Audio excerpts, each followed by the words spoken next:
We're back We're back. to talk about another ancient mystery. And this one, uh, why don't you tell us how we came across it, what it's called, uh, and why it's a mystery? It's called Borobudur. Borobudur. And is the biggest Buddhist temple in the world. And the reason we came about it is because our good friend told us about it at the restaurant. Mm-hmm. You want to mention his name or Yeah, our friend Edwin, Edwin? and Okay. he's from Indonesia. Right. And we were talking to him, I believe, about the Kailasa temple Right. in India, which we did also a podcast on. And we got really into it. And he said, well, here's another really cool place that you might want to look up. And so, because of him, we began to research Borobudur. Borobudur. I had read a little bit about it, Okay. but never got really into it like now that we're doing the podcast. Mm-hmm. But yeah, thank you for the suggestion. Yeah. So, this is located, this temple in Indonesia, Yeah, in Java, in in Java. Indonesia. Right. And what makes it so unique? What is, I mean, it looks beautiful, obviously. And there's a couple, I think, like Kailasa temple, there's a lot of carvings in the Correct. walls. Yeah. But it's a little different in the sense that this one they quarried the volcanic stone, I believe. They quarried them from a nearby place Right. and brought those big stones, some of them weighing maybe even over 2 tons. Right. Uh, It's incredible. how they did that, we don't know So exactly. it's a mystery. I really believe nobody really knows who built this and how, because it has tremendous technology And when. and when. Okay. Now they're saying, okay, the archaeologists are saying, or the scientists are saying that it took 75 years to construct. And supposedly it was constructed in the 8th century or so. Okay. Um, but I gotta tell you, I don't know. And for people that do an extensive amount of reading, um, there is no proof that that is a fact. So it continues to be a tremendous mystery. How are they coming up with that date of around the 700 AD, I right? think what they're doing is they're dating some organic matter that they have found near and about in those places. And so I think that's what they're doing because you can't date rock. Now, what's happening is this is volcanic rock, so I think it's somewhat porous. So the other thing that happened here is that this temple was covered under volcanic ash because they had two very active volcanoes or several volcanoes and twice tremendous eruption.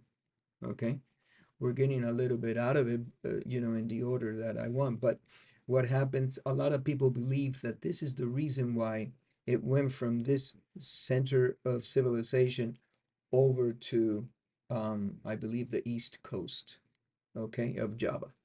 And so they're saying that one of the reasons that I'm not sure if it was the east or the it west. may be the Yeah, west, yeah, yeah, yeah. But it used to be Central Java. it used to be there. Now there's a Political power also shifted. And so they're saying it could have been because of these disasters, these volcanic volcanoes erupting all the time. now one of the things that came up in the research is that Indonesia is primarily their religion is Muslim, correct? Yes, Yet this is a Buddhist temple, correct, and there's a pilgrimage that you can actually walk, and there's three temples, correct. uh, the Mendut temple, the Pawan temple, and then you end up at Borobudur. Right. So it reminds me because I did the pilgrimage in France and Spain, The where walk. El Camino de Santiago, Right. and you're also going through Christian Catholic churches, right? And you go and you get your stamp. This one, you're going through these three temples, Right. and you're trying to get to Borobudur, and at the very top of it, and we can get into it, there's a huge stupa, Yes. which I didn't know what a stupa was. I looked it up. It's a burial mound. It's a Buddhist burial mound for Buddhist leaders. That's what a stupa is. Yes, and this last stupa is over 10 meters high, Yes, and it's the only stupa that doesn't have a Buddha in it. correct. But the point is that when you get to that stupa, we can go into how you have to walk through on a clockwise circle Rotation. until you get to the top. But once you get to the top, you're supposed to have reached enlightenment. Right. So And I know so I threw a lot out there, you did, but you did. We're all over the place. One thing that I want to go back to, okay. the pilgrimage, Yeah. like you said, starts in the temple of Madul, then it goes to Pawan, then to Borobudur, Yeah. right? So the interesting part of it is that they have figured out that these temples are aligned on a perfectly straight line. That's very interesting. Yeah. And if you go through some of the mythology, okay, and I do quotes because there's a lot of truth to a lot of mythology. So if you read some of the stuff that it's considered mythology, that legend says that a long time ago there was a paved road that communicated, united these temples, and on each side of that road they had huge walls. Hmm. And so, you know, I personally believe there's a lot of truth to a lot of the mythology.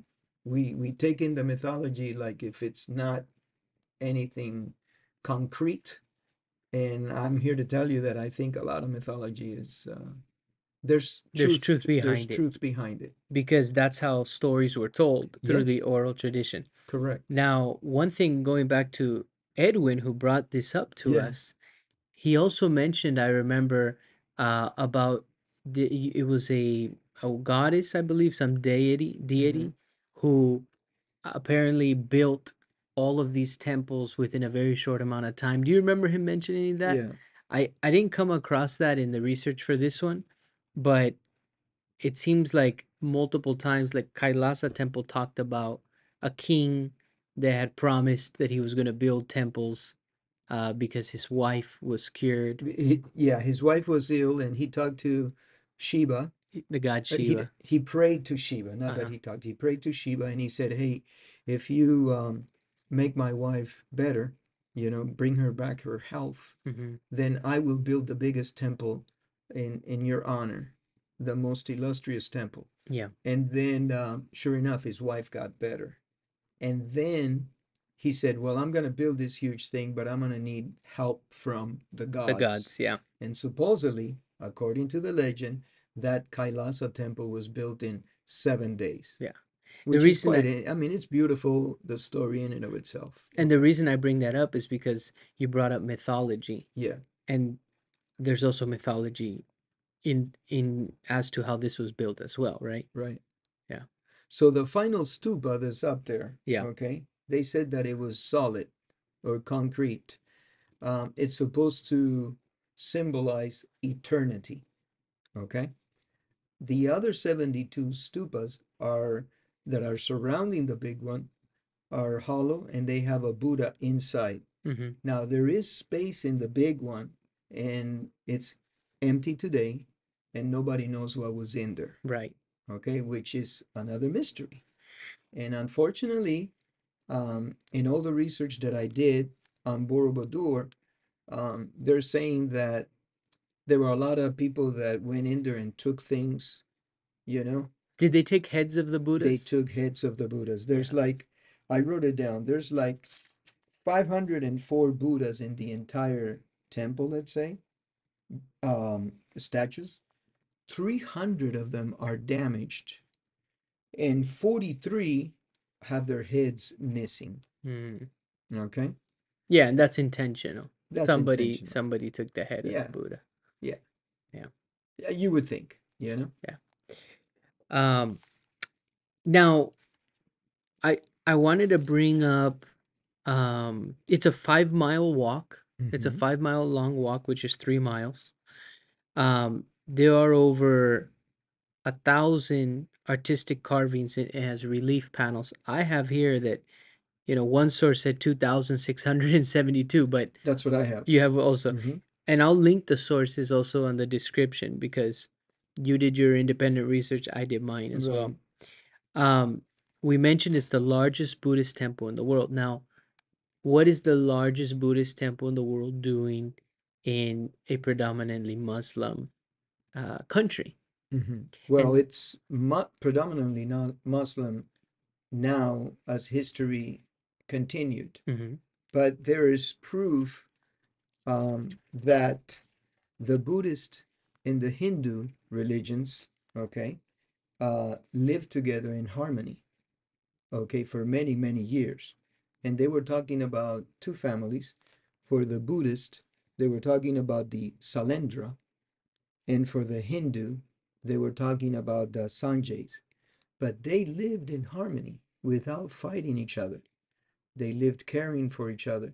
And the proof is in the pudding because you have temples in the Salendra part, which is the Buddhist, you have Borobudur, and in the Hindu, you have the Prambanan temple, and they kept them, they didn't destroy them they didn't destroy them, even when the other families or the other religious devotation were in in power. power. Yeah, So they lived together in harmony. yeah, And that's something that we should learn, and yeah, maybe apply today because you have a lot of religions going at each other sometimes, I feel.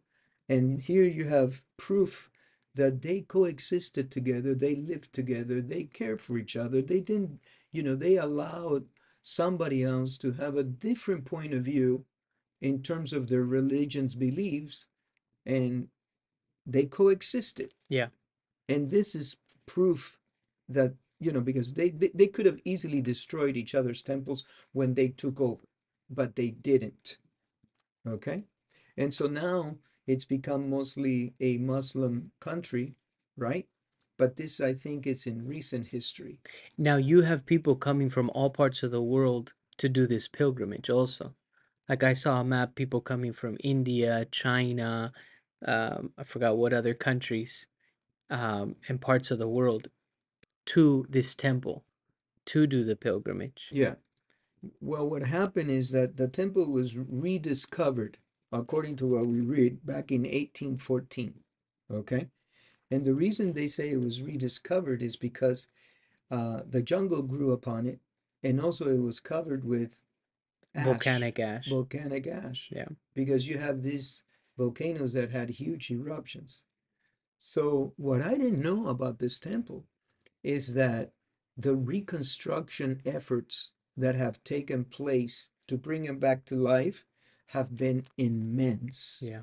From what I read, over 300,000 stones, rocks were removed, numbered, and cared for. And what Wow. I mean cared for is they had moss growing on it and organisms growing on it, and they were clean. They used chemicals to um, bathe them, and so that they would protect the rock. And I mean, it was a tremendous undertaking. That's Wow. 300 rocks.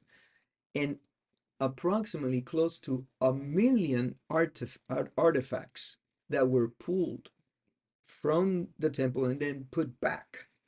So you're talking about a huge undertaking.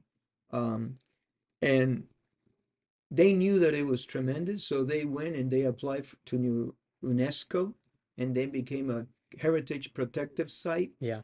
And then a lot of people started donating Donating. money, They got a $3 million donation I 3 saw. million, and then so forth, and then it went to 12 apparently million. And Yeah. one source that I looked at said that the renovation had taken like $20 million worth of Wow. back I then wouldn't doubt it. Yeah. back then. And one source that I read said there were over 600 men involved in it, and then another one said it were close to 1,000. So, you know, it's tremendous. And, To bring it back to to life. bring it back to life to what you see right now.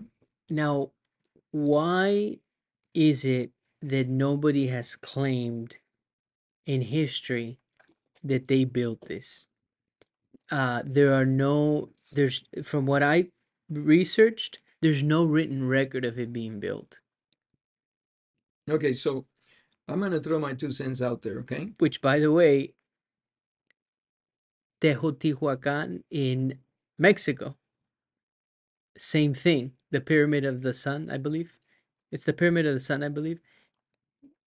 It's called the pyramid built by the gods or something like that. So they also came to that pyramid. They don't claim that they built it. So why do you think that this one nobody claims that they built it? You know, I think this temple, like many others in our world, are a lot older than what um, archaeologists are saying that they are. And it's not that I'm saying that the archaeologists are lying to us, okay? They believe what they're saying, but I think they're wrong. And the reason I think that is because there's just too much evidence throughout the entire world that things are older than they seem to be. And I don't think we're capable of um, figuring out the exact age of these things. And there's a lot of hidden messages here. Like, for example, one of the things that we skipped over is that the Borobudur has 9 platforms. Yeah. Okay. The first lower 6 are in the form of a square, and the top 3 are circular. But when you look at Borobudur from a height of over 100 feet, let's say from the sky, if you're on an airplane or whatever, helicopter, it looks like one big stupa. Yeah. Okay. It's a massive stupa that within it has All this stuff. another, how many did we say? 72? 72 on top. 72 bell-shaped stupas. Correct. And They're arranged in circles, 32 on the bottom, or one of the bottom, mhm, what would they be, floors, or what did you call them? platforms. Platforms. And then 24 arranged in circles, and then 16. Yeah, I don't know why they chose those numbers. Okay, so let's get a little controversial just for fun. You know, our podcast is to stimulate the minds of people, young people, middle-aged people, old people. Go read it, go do your own research, come up with your own ideas, you Yeah, know? But let me throw this at everybody, okay? So we're talking about 72 stupas, right? yeah, All right. Why the number 72? I don't know. Well, nobody is talking about it, No. okay? But if you look at the precession of the equinoxes, okay, you're talking about 1 degree of movement every 72 years, okay? So the axis of the Earth makes one complete rotation in 26,000 years, okay? But it moves 1 degree every 72 years. Hmm. Now, in order, I believe there's some connection to that, okay? Which would make this monument hugely ancient. So they had knowledge, the Of people that they had built it. knowledge of the precession of the equinoxes. Yeah. And what is the precession of the Well, what equinox? happens is that our axis of the Earth has a wobble, okay? And the reason it has a wobble is because as we rotate, okay, I think it works against gravity. So if you look at the Earth, okay, we're not a complete round ball. At the equator, we're a little bit flattened out. So if you look at the Earth, it's somewhere around 23, 26 miles longer at the equator than the is at at the poles.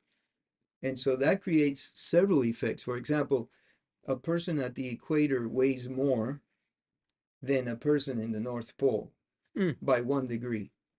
Okay. So by 1%. So what ends up happening is, so as the Earth is turning, the gravitational pull of the sun is not equal. Okay. It pulls more on one side than the other, thereby creating this wobble Mm. on the axis of the Earth.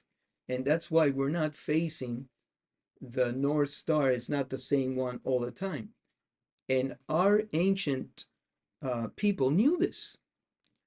Now this is a little complicated, okay? Very complicated. You need to really study this thing to try to learn it. Yeah. I've been reading about it for years and I always get amazed and Yeah. I always have to learn something new. So how did they know this? So I think that the number 72 is very much related to this. And they were doing um, a homage to Buddha, Mm-hmm. okay, Yeah. and saying thank you for everything and enlighten us. And they knew about this mathematical configurations, and that's why the number 72 is in there. Now you can look until you're blue in the face. Nobody talks about this, Yeah. okay? Yeah, I didn't come across that. No. And Yeah. so, but there is a strong relationship to it's called the great year, Mm. okay? And the reason it's called the great year is because it takes 26,000 years to make one full revolution of the earth, of the axis of the earth. And it goes through the symbols of the zodiac. I think it's 2010 through every symbol. So when you add it up, it comes up to, because there's 12. So 2010 times 12 is 25,000 something. So plus or minus. Interesting. It's complicated. Very complicated. So, Very but complicated. I believe that this temple is far older than what everybody is it's saying. And I believe that for a lot of things too. I mean, and you look at And what it. do I know? Well, I mean, I you don't look. have any degrees. I'm not an archaeologist. This is No, for fun. So, but you guys but take this you've been information and run with it. And interested in I've been reading ancient mysteries for a a, long, long a long time, time. Yeah. and it seems like there's a little bit of a what's it called when you start to see something, often. Um, like a lot of these ancient locations have in common that they don't actually know when they were built. No, There's a lot of mystery behind them. correct. That's what I'm getting to. And Um, the more you look into things, the more the more questions you have questions. and the Yeah. less answers Yes. because they knew a ton of stuff that they were not supposed to know. If Yes. the telescope was invented on this date, how do they know that, uh, Pluto, whatever, Saturn had so many moons or kind of stuff like that? Yes. Anyway, get back to that.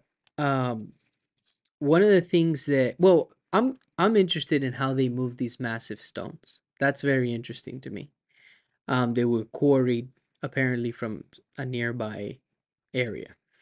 Um, One of the things that I thought was interesting, and I really hadn't looked, honestly, this made me look into a little bit of Buddha and his history, and because there's three worlds of Buddhist cosmology, Right. and this temple is, like you said, it's a homage Representation. to Buddha.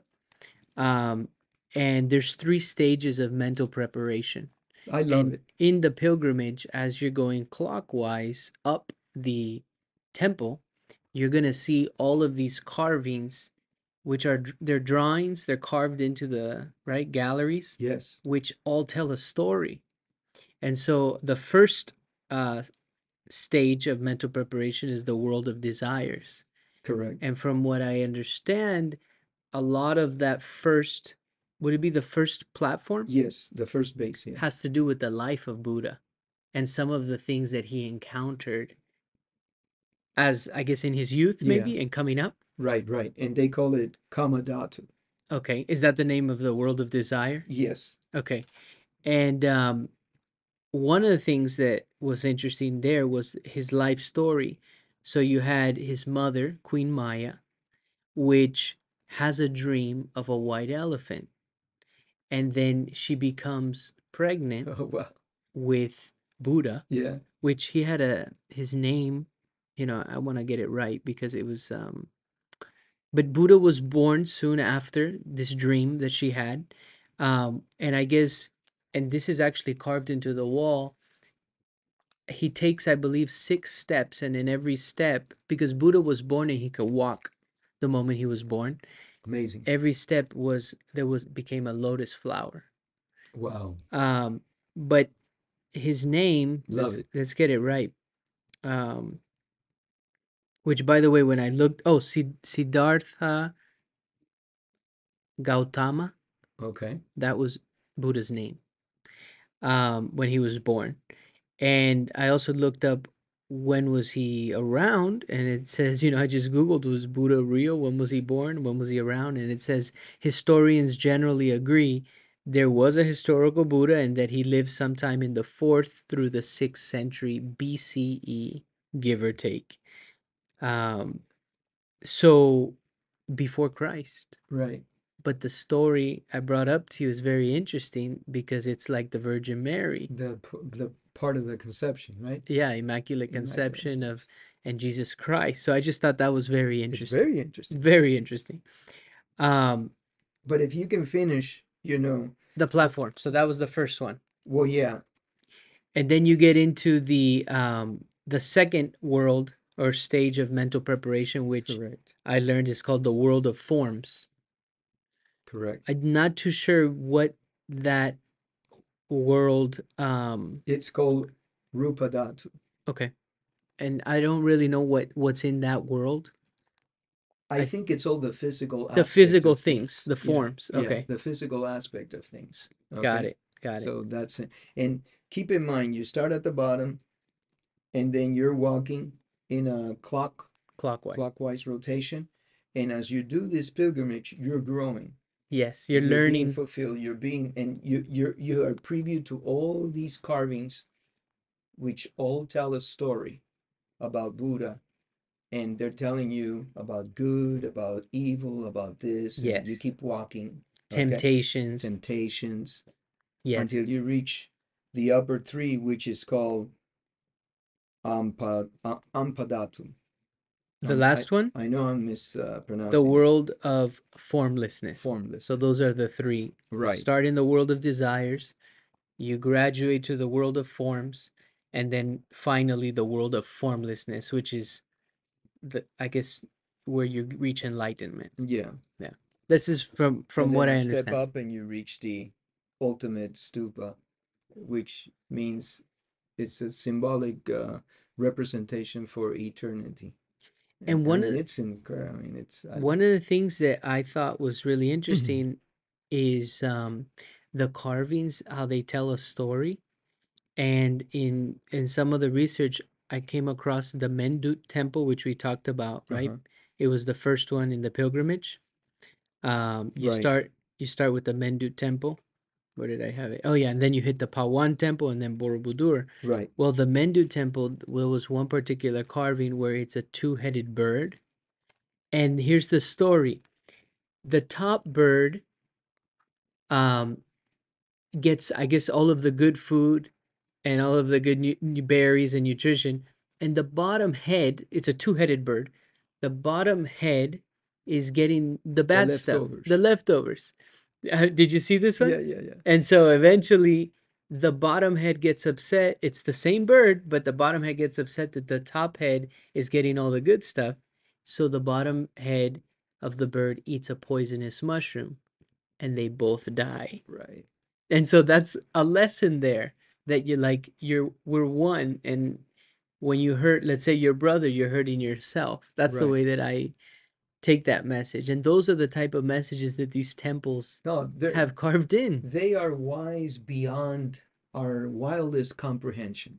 Because if we were to realize this, we would realize that by hurting someone on the opposite end of our planet, we're hurting ourselves. Yeah. We drop a bomb over there somewhere, whatever it is, and, ultimately, we're all getting hurt. Yeah. Maybe not immediately physically, but we're affecting the earth. Okay, we're poisoning our seas. We're all in this together. Yeah. It's like, you know, if I don't know why I think it comes back to Elon Musk. Hmm. He was explaining something I think on Joe Rogan, and he says, "Hey, um, what is it called? He had all these patents and he outsourced them to the whole world, Open source. open source to the whole world, so the whole world could look at it and try to come up with a better solutions." And he says, and I think Rogan said, "Why would you do that? Because you're actually giving your competitors." And he said, "Look, think about this, like this is a ship, and we're all in this ship together. Yeah. If it springs a hole and water starts coming in, and I have this bucket, I want to let everybody know what I did to make that bucket. So maybe they come up with a better bucket and we can take out the water faster because we're all going to sink. Yeah. We're all going down. So the Yeah, idea he's with saying if this, somebody can provide a better product a to the better world, product, he's all for it. yeah. But sometimes in the pettiness of moving life along life, we're talking about money, which, and it's important. I mean, we were talking about it today for lunch. We were talking about money, greed, jealousy, envy. These Right, are like basic things that we feel and human nature just right. they and so this path and this pilgrimage, it's teaching you lessons. And I don't know how they did those carvings so intricate. I don't know how they, the Buddhas are within those stupas. I don't personally understand all of that, but I think it's a very cool monument, a temple. And like we had said, it's to Buddha. It's all dedicated to Buddha. Yeah, it's the biggest Buddhist temple in the world. Yeah. Yeah, it's I think it's tremendous. one of the wonders of the world too. Well, it's Or not one of the ancient wonders because there were seven and that one was not in there. okay, Okay, but if they would have known it existed, they would have thrown in an eighth one and it it would would have have been it. been. There's so many things in this world that would classify as, Yeah, a the wonder. seven wonders, but it's that's just the terminology. But this thing is absolutely incredible. Not only that, they found at the base of it, did you see? Did you read about that? Where at the base of it, they found like a room that was full, completely filled with relics and Yeah. artifacts and all kinds of Yeah, stuff. it was at the base, I think at the very bottom. There was they uncovered part of the bottom platform, and they noticed that It by was by uncovering accident. by uncovering those, there was carvings behind it. So they don't know if it was built maybe, and they realized, hey, we didn't make the base wide enough, and so they had to adjust, and they covered up those carvings. They don't know, but only a small portion of that has been uncovered, Right. and apparently those carvings are potentially all throughout that Potentially the area. base. Yeah. So, there are a lot of questions that you come up with as you read different sources. Yeah. Okay. Um, I personally don't think that there were any mistakes made. Okay. I think these guys knew exactly what they were doing It's and they put that there on purpose yeah. and they covered it up and we found it by chance. It could have been covered later too. It could have been covered later. Yeah. But I don't think, when we're attribute, oh, this was a mistake or this or that or No, whatever, I really don't believe I would agree that with these you. guys were making mistakes. I think these guys knew exactly what they were doing. They were masters at building, okay, master engineers, tremendous drainage systems Yeah. uh, that, it baffles we, you know, today our mind. So I think these guys knew exactly what they were doing. I would agree. Um, and one of the things that was interesting, so there was there's a god called Kala. Hmm. I don't know if you saw that face, because at the temple there's many different looking sculptures, Yeah, and some of these are like protectors of the temple. right. Um, Well, just like these guys were, yes, yeah. just like these guys. What are they called again? Um, Lamasu, Lamasus, yeah, which they're half man, the half bull, top, and half bull, and they and have they're 5 legs. and they have Can you five believe that? legs. Look at that. Yeah, One, two, three, and four, that's and where five. that was where for That the was in viewers that Persia, don't know, huh? in the Middle East, in Persia. Yeah. So this god Kala, um, in Javanese mythology, Batara Kala is the god of destruction. This says, it's a very huge, mighty, and powerful god depicted as a giant born of the sperm of Shiva. the king of gods in Borobudur. The gate to the stairs is adorned with a giant head, making the gate look like the open mouth of the giant. I don't know if you came across that. This is the god of, it's called Kala, also god of time and death. But one of the things It's I thought incredible. interesting is that this is talking about uh it's talking about Shiva. That's where I'm a little bit confused because we're talking, isn't Shiva India. Hindu god? Correct. So then, but this is a Buddhist temple. Yes. So So there are gods and there are signs of Hinduism here as well. that's correct. Okay. Yeah, it's got, yeah, that is correct. Yeah. So even It's a mix of both. that's right. Very interesting. Yeah, Another thing they said it looked like is the mandala, right. which Now I is had to read that up again okay. because I What haven't come. you Um, have it in your notes? yeah, it's designed in the form of a mandala, which is supposed to be a symbolic representation of the universe. Hmm. Okay. Supposedly, mandala is the unity connecting humanity with the divine cosmic. Okay. Okay. And so it's talking about cosmic truth. And they actually represent it in the form of a picture. It's beautiful with different colorings and so forth. Yes. Um, Yeah, it's it's a very famous image, yeah. the mandala. And so is that's a Buddhist image or it says here in the Eastern religions of Hinduism, Buddhism, Jainism, and Shinto, it is used as a map representing deities, or especially in the case of Shinto, paradises, kami, or actual shrines. Yeah. And we're getting into mythology. Yeah, Okay. yeah, But there's nothing mythological about this temple. It's there in hard rock, and you can walk on it. It's there. yeah. And who built it? Um, I'm not sure. It definitely, I mean, when you look at it, and we'll put the pictures up, It's it's incredible. it looks fake, you know, it almost looks fake and Something artificial intelligence would it build up. looks just so cool and it's right between these volcanoes. I don't know if there was water at one point in time in that area. Well, apparently it rains a lot Oh, does it? in that Okay. area.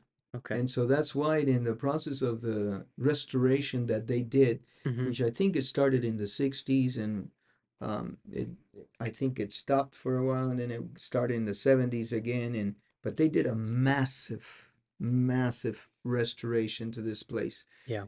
And in the process of that restoration, they actually, I believe, created uh, Aqueducts, water. drainage, Yeah. yeah, to get the water and drain away from the temple so it would not destroy the temple. Yeah. Because if with the amount of rain that it gets in that area, if you don't have proper drainage, that thing's gonna stop. You're gonna have water, accumulation, and then eventually it's just gonna destroy the temple. Same thing happened with Angkor Wat, Mm. except Angkor Wat didn't need the level of restoration this place did. This place got battered by the volcanoes, the ashes, and then the jungle growing into it. Because from what I understand, the rocks had to be treated very, very carefully, washed especially with special chemicals, because it had moss growing into the rocks and out of it, from all the little cracks, and that will destroy it And in a matter of, huh? that's one of the theories as to why it was abandoned, right? Because there's a theory that it had been abandoned. Yeah, the theory supposedly is that because of the volcanic eruptions, the center of political power shifted from the central Java. I think you said they went west, right? So I'm Yeah, not sure, but I I don't think recall, but I believe so. yeah. Yeah, So yeah. and then it was abandoned and then rediscovered. Um, and but It's it's amazing. just an incredible place. I mean, the number of tourists jumped from 300,000 to about 2 million in a short period of time, shortly after they did all the renovations and everything with it. Wow. And so, but you know, it's supposed to be a spiritual uplift as you walk, okay, through these platforms, and you're coming up and you're reaching supposedly enlightenment. Yeah, It's you got to grow. be, You personally grow. yeah, it's got Yeah. to be something tremendous to do. I would recommend everybody to do it, you Yeah. know. I would love to do it. That It'd would be be on my really cool. one of my bucket list Yeah. things to do. Um, is there anything else you want to throw in about Borobudur? No, I I think think I'm saying it correctly. yeah, you are. um, Yeah, it's a tremendous place. and you know, The in beauty of it alone and the existing, oh, I mean, it would just captivate you as a spectator. yeah, Yeah. yeah. And I think what's really cool is the message you said at the beginning, where at one point in time, it's believed that Hinduism and Buddhism I'm sorry, Buddhism and the Muslim. Hinduism, Buddhism, and Hinduism live together in harmony. Okay. Oh, okay, I was saying it right. Yeah. Yeah. It's become now a Correct. Islamic. Buddhism and Yeah. Hinduism. Yeah. Right. Right. Um, well, I want to thank our friend Edwin for bringing up this amazing place, but also it's opened my eyes to learn more about Buddha, and I found it very interesting how he talked about, these different stages in life, Oh and yeah. I think that anyone can learn from that. Oh, I know I absolutely. can. It's about letting Absolutely. go of the material things. Yeah. I put a note down here that I thought was interesting. Um, when you pass through the mouth of Kala, the god of time, you walk through into quote unquote the realm without form, the formlessness. And the Buddha means the enlightened one. And this is a quote that money is no longer necessary. That's what. It couldn't be, I mean, they're absolutely right on. Look, and that's the upper levels Yeah, where you come into the formless world yeah, and you realize that you become more spiritual, yes. okay? Less material things. Less material things. Yeah, The Ferraris and you know the big homes and this and that are no longer that desirable yeah, because there's no need for it. You're growing internally and you're projecting a different kind of energy and everything is positive. And I mean it's I would do the pilgrimage. I yeah. would love to do it. Very cool. All right. Hey, thank you for Oh, no, thank you. Thank you, going over Edwin. this. This is cool.